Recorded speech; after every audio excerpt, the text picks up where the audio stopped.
Miller Road at 4th Street is still closed off this morning because of that fire. I was shocked to still see crews on the scene as of right now. Just take a look. You can see a fire truck from Gaines Township. And tonight, Mount Morris police are investigating a shooting that left one man injured and put another behind bars. I just realized that zip lining is a lot better than coffee in the morning. Now I'm here with Jacob. He's been great to me so far. He saw me mess up plenty of times. So tell me a little bit about the course. We actually have some other people doing some cool stuff right now. Yeah.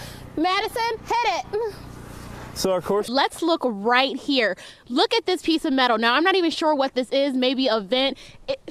Look how heavy that is, and it was easily moved in these winds. Police say a 91-year-old man was shot to death in his Swartz Creek home. His son was taken into custody in connection to the shooting. Now, it was around 2 this afternoon when Saginaw Township police say 2 people ran into a cash advance store with masks on, said they had a gun, and demanded money. A lot of the investigators have left, allowing us to get a lot closer. You can see we are right in front of the tape, and if you take a look right behind it, now that is where someone unfortunately has passed away due to that fire. Police are saying this is a double homicide. Now, one of the victims' body is still on the ground right now. And Joel, you're wearing blue, we're wearing orange, so that must mean we're talking about the Tigers. And if you take a look at this document, it actually says that they believe some of those companies caused opioids to be diverted into Genesee County. This is still a very active scene. Just take a look around. If you look, there's about a dozen or so firefighters from the Mount Morris Township Fire Department. If you take a look over here, this is what she's getting done. They call it a full mouth reconstruction. Now with Coach Carey and Coach Ruben, he's gonna hold the mic for me so I can do one more drill for you guys. And it was in my screen door like that, so I opened that up. Joe Stryker couldn't believe the message that was left for him at his Bridgeport home on Friday.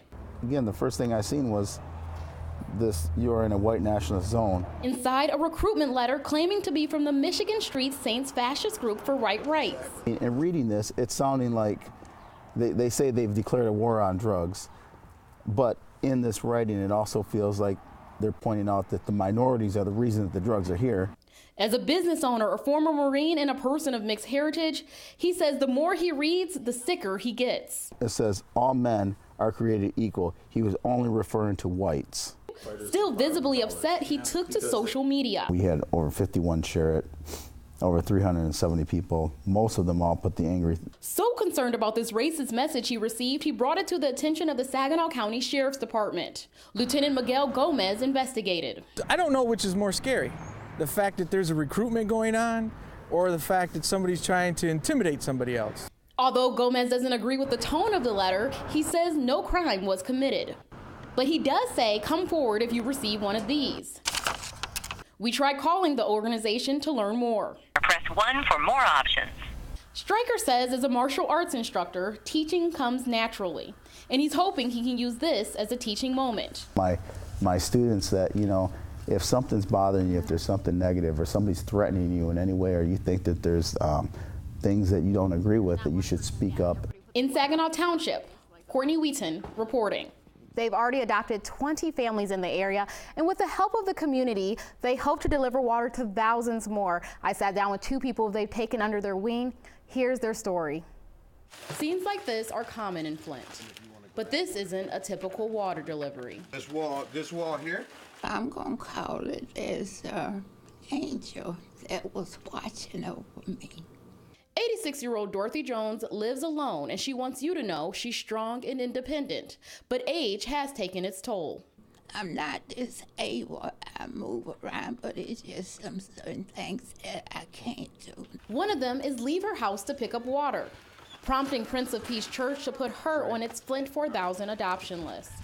A list identifying thousands of elderly and disabled people living in the city who need a little bit more help than the rest after the state stopped providing water to residents. You said somebody adopt me. Dorothy, like others in the program, will receive 32 cases of water for the next 2 months thanks to donations the church has gathered from across the nation. And God bless you so much. It's time to pack up and say goodbye to Dorothy. You too, and I'll see you next month, okay? One day, multiple stops. Our next one to meet Janet Bidoff.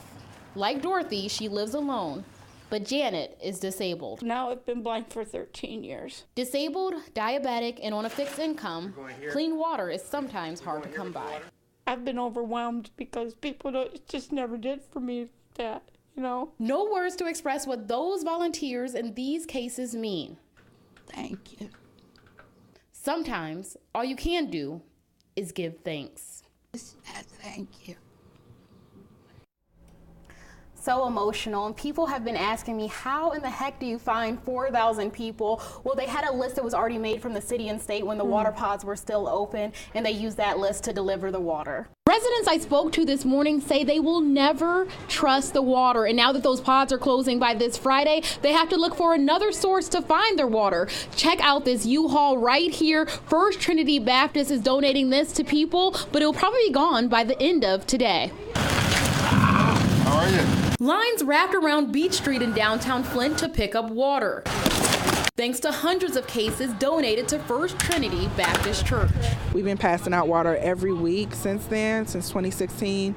But obviously now with the pods closing, there's a more diverse need. Salt water. Bottled water in high demand and in short supply. This after the governor announced Friday bottled water would no longer be supplied by the state due to decreased lead levels. A move Northside Flint resident Karen Natelin is calling heartless. No, we don't trust them, and now they want to get rid of the water. What they trying to do, take a vacation on us? With water pods expected to close as early as this week, residents like Randy Alexander are now turning to churches to get what they need. I got people across the street that don't have a vehicle that can get water, and I'm trying to get it for them. Volunteers and church leaders were on site throughout the afternoon packing up cars.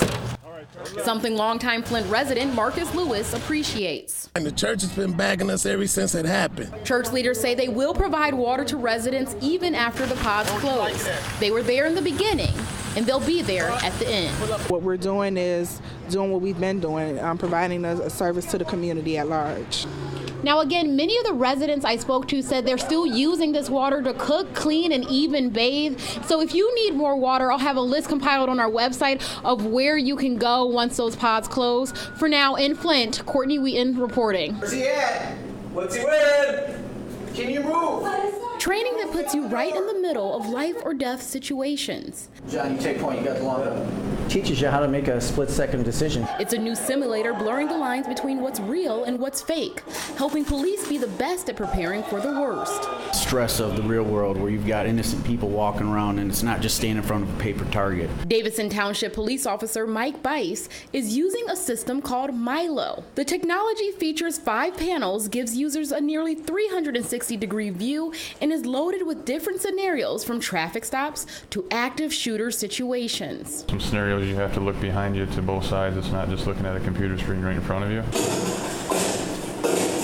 From the scenarios to the guns used, the goal is to get as close as possible to what police could face in the real world. Get out the doors if you can! Sad to say, but usually after every incident like what happened in Florida last week, we usually have parents come up to us and say thank you for being at our schools. First threat, direct hit.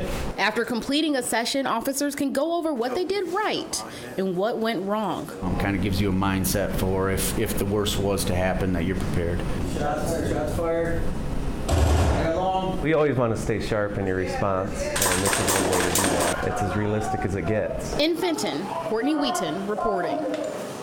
Some would call Midland native Don Bloomfield special. No, the only thing they told me, I was just the last survivor. He's the last living Michigan-born Pearl Harbor survivor. I understand there's three other ones in the state, but they're not Michiganders. At 96, this veteran doesn't hold on to much, except the war stories he keeps packed away until someone asks. His memories of the Pearl Harbor attacks are vivid. There was a plane come right down, and it was just above the treetops, just outside the camp, and when he went by, just as plain as could be. At 19 years old, Don was stationed in Hawaii as a fire truck driver. Without a fire truck. So he did any and everything. Everything from soup to nuts. On December 7th, 1941, his duty was to move sandbags. When we come back out to go back and get another load, there was a flat top truck ahead of us loaded with bodies. Grim memories that should never be forgotten. Especially with either North Korea or Russia or somebody like that. After leaving Hawaii, Don went to flight school and served in France, where he earned not one, but two Purple Hearts. Now he likes to relax. Watch the idiot box. Unless he's being honored. Last year, the governor paid tribute to Don on the House floor in Lansing. Don also attended a Lions game where he was recognized during halftime. Went out and had a nice dinner, so forth, and that was about it. Watched a good football game. Watched the Lions win a game for a change.